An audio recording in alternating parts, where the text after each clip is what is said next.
Ludo খেলেন, তাস খেলেন, দাবা খেলেন, নামাজও আসে।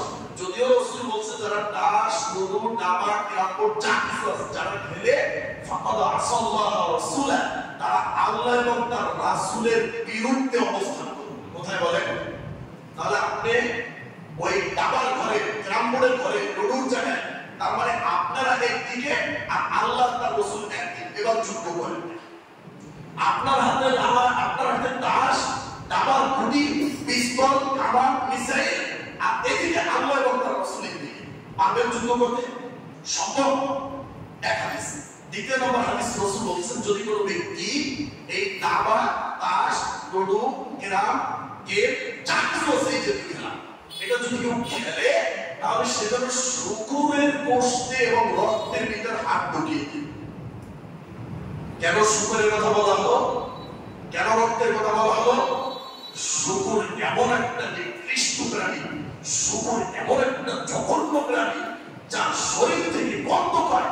মুসলমানের জন্য হারাম তো হারাম, আর শুকরের কোনো হিতাহিত জ্ঞান কাণ্ড থাকে না। যখন শুকর রাস্তা দিয়ে হাঁটে, রাস্তায় খায়, রাস্তায় পেশাব করে, আর কোনো জ্ঞান নেই।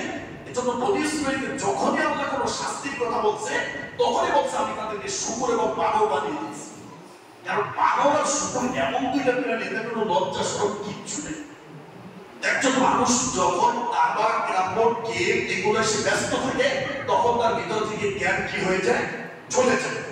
খেলা শুরু করছে 12টা, বলছে এক গেম খেলবে, একটা পর্যন্ত খেলবে, 2টা, 3টা, 4টা, 5টা, 6টা, 10টা বাজে গেছে না, খেলার এখনো কোনো কি নেই, শেষ হয়ে যায়। তার মানে তার জ্ঞান নাই, তার জ্ঞান চলে গেছে। আর রাসূল বলছেন আমি শুকর আর রক্তের সাথে তুলনা এই জন্য করলাম যেহেতু শুকর একটা নিকৃষ্ট প্রাণী, গন্ধ আসে।